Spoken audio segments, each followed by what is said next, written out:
Brief history. The municipality of New Lucena was formerly known as Hinmanban, a very small barrio oriented sometime in 1800s, which was a part of the municipality of Cabanatuan in 1866. The boundary line separating the jurisdiction of Santa Barbara and Cabanatuan was defined, and Hinmanban was made part of the Santa Barbara.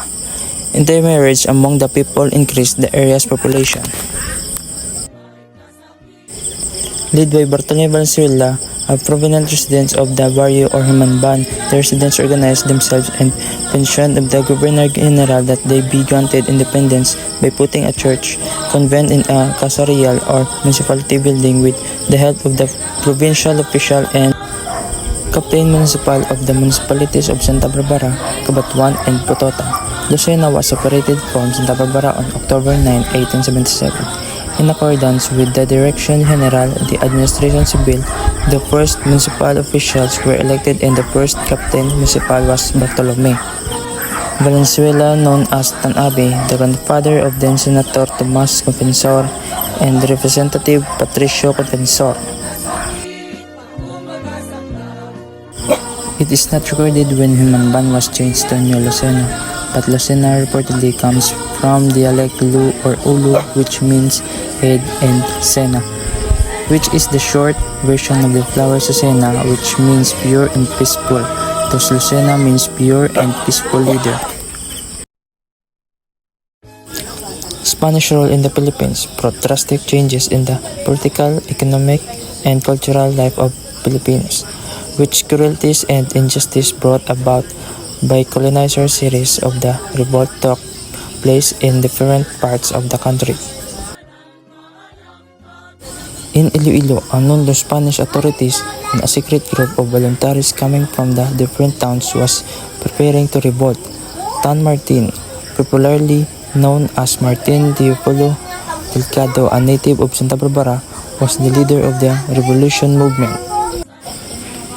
Months after General Emilio Aguinaldo, leader of the Philippines Revolutionary Movement, declared war against Spain, General Martin Delgado, along with his volunteers, headed to Barrio Helicoon, situated at the boundary of the towns of Santa Barbara, Cabanatuan, and Lucena, where they gathered in the open field and with intense emotion thundered, "Long live independence!"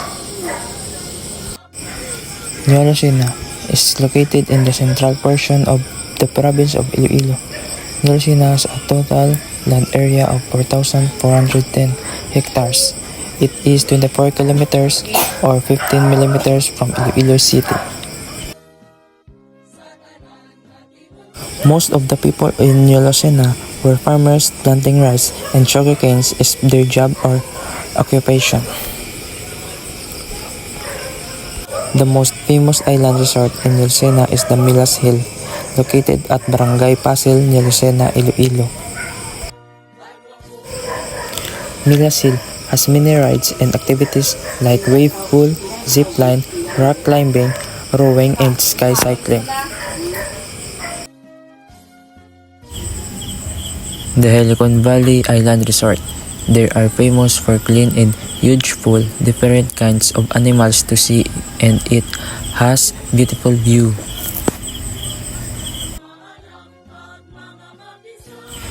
Hiraya Farm Cafe, located Sitio Cabunga, Poblacion, New Lucena, Iloilo. Hiraya is famous to its classic old style of preparing foods. The cooking style based on wedding place, and you will see also the overview of the town New Lucena.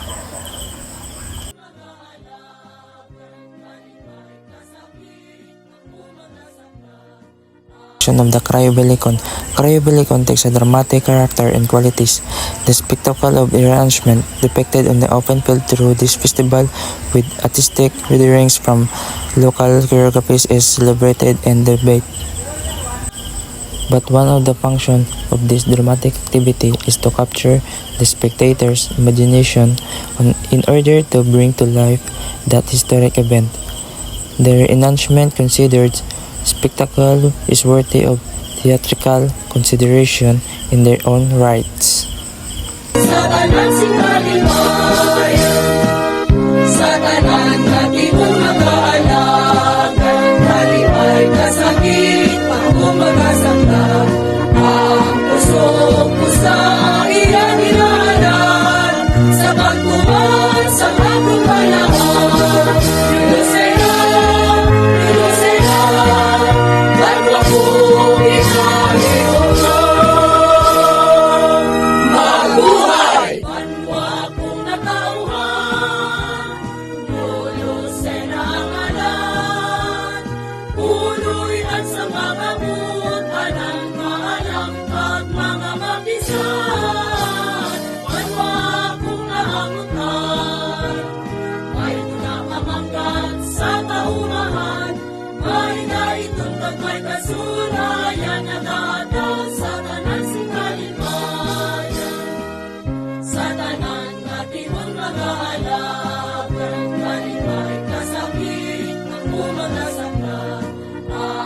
pagtuman sa akong panahon. Banwa kong natawan, lulusay na ang anak. Puloy lang sa mga butanan, maalam ka mga mamisan. Banwa kong nahamukan, kahit nakamanggat sa kaumahan. May daritun ka may kasulayan, nagaatang sa tanan sing kalimayan. Sa tanan natin mong mag-aalaga, kalipay kasakit, pagkumagasangga. Ang pusok ko sa iyang inaaral, sa pagtuman sa akong panahon. Lulusay na, ba't mo kong